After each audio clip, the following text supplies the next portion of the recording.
سلام، خیلی مخلصیم. سلام، خوبید؟ خوبه. داریم میریم صافکاری پیش ماشین پیش 2002. رنگش روش برداشته شده. آهن شده دیگه، رنگش روش برداشته شده. یعنی چی؟ آهن شده ماشین. آهن شده ماشین. آره من همیشه کلا سخت صحبت میکنم. ماشین آهن شده، بریم ببینیمش چطوریه وضعیتش و چقدر کار داره. اونجا هم یه سری ویدیو میگیریم. خوشحال میشیم که ما رو سابسکرایب کنید، لایک کنید، همراهی کنید.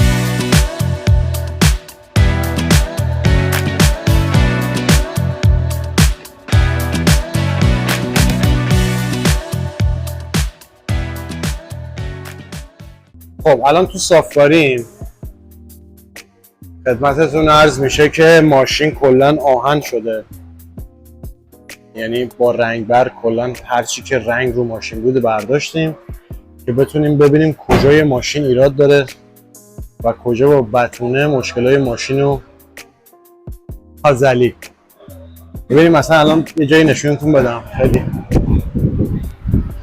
کار افتضاحی کردن اینجاست. ببینید اینجا با بتونه این همه رو پود کرده بودن، یعنی یه جورایی صافش نکردن، با بتونه چالشودا رو پود کردن. حالا ما برداشتیمش، اینا همه صاف میشه که کمترین بتونه روش بیفته.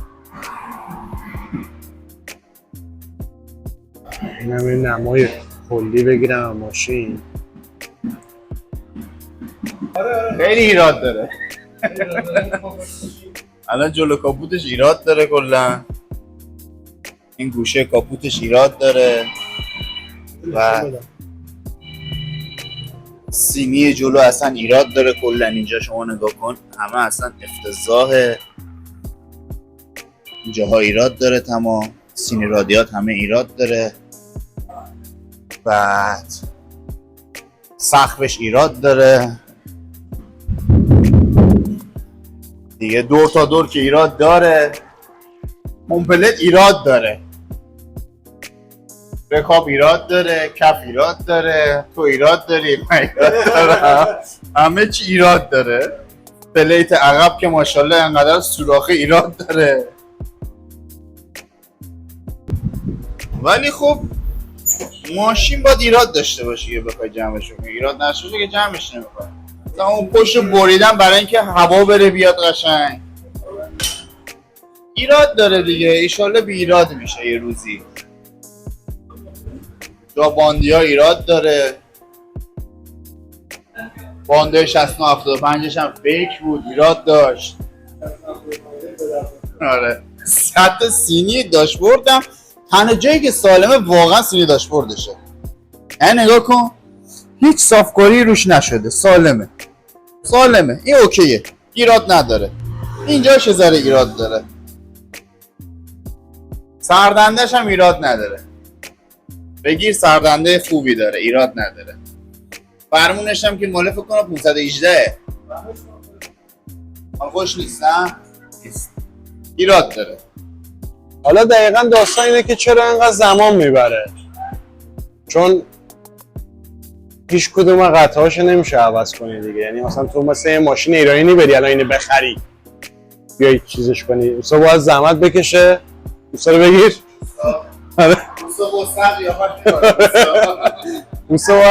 اوسا باید زحمت بکشه، تک به تک وایسه اینا رو صاف کنه. راحت باش. اوسا باید تک به تک اینا رو صاف کنه، اینا هیچیش قرار نی عوض بشه. به خاطر اینه که زمان بر میشه قضیه.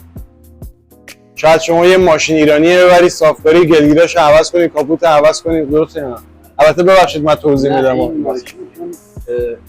بتونه رو بتونه زیاد افتاده، صافکاری نکردم که. مثلا 5 بار رنگ شده، 5 بارم فقط بتونه یه درد تراشیدن و دوباره بتونه کردم. بتونه رو بتونه ماشین الان خودش نشون داده بشه، ولی درست میشه.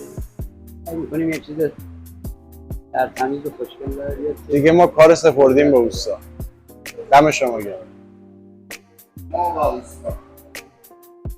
دوستا یه لایک نشون بده دوستا. دوستا ناراحت نباشه. آقا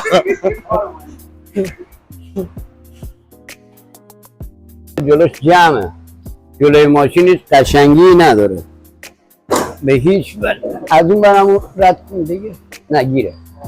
آره میلش گیره یک کم بکشه عقب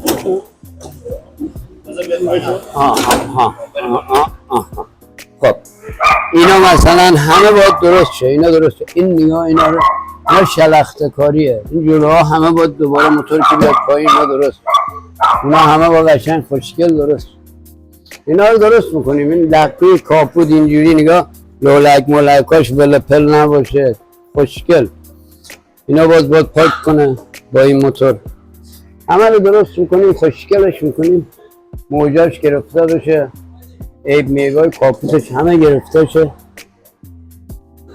آره باشه میاد برای کل جلوش قسمت جلو سینه جلوش بذار من از اون بر بیام سینه جلو جا چراغیش خیلی کثیفه خیلی نامیزانه ولی اینا نگاه کن اصلا بیا همون اینجا رو ببین خدایی این برای یک بیوی 2002 اصلا یه چیز قفلیه خیلی زشت وایسا با بازی این برای یه بیوی 2002 قفله این هرگه این باید جلوی این دوباره یک ورق کشی خوشگل بشه که ماشین شیک باشه موقعی جلو پنجره میاد یک اینجا انگوش نره اونجا باز نباشه اینجا بسته نباشه خوشگل کیپ بشینه چراغ مراغ جا چراغیاش میزان شه یک تنظیم کاری داره یه راهنما مثلا اینا یه بتونهای اضافه داره یه چیز بی خودی داره یک بتونه از اون عریضا جان بدی بالا بونه این حجم بتونه رو نگاه اینجا اینا علکیه این اصلا اینجا نیازی به این بتونه نداره که این اصلا اینجا نیازی به این بتونه نداره اینا یه چیز اضافه است این اضافه این کثیف کاری ها رو نگاه اینا باید دوباره ورق کشی بشه همه اینا باید دوباره زمان بذاریم خط متا خوشگل بشه شیک بشه این خطا یکم بالا پایین بماند که سنگ گرفتن این قریا گلگیر یا رکاب دو طرف خرابه مثلا گلگیر رو پایین گلگیر با رکاب یکی کردن جوش دادن اینجا رو این باید دو تیکه باشه خوشگل این فابریک اینا رو همه رو انشاءالله درست میکنیم قشنگ میشه شکستگی های در داخل کف همه رو براش درست میکنیم این پشت رو قشنگ بدیم یک حالت خوشگلش در بیاد مرتب خطدار ببندیم در تمیز بشه تموم شد رفتیم ماشینم دیدیم خواهی بخور نه من صحبت کنم ماشین دیدیم خیلی هم داره کاراش اوکی پیش میره یه داره زمان بره دیگه مواظب باش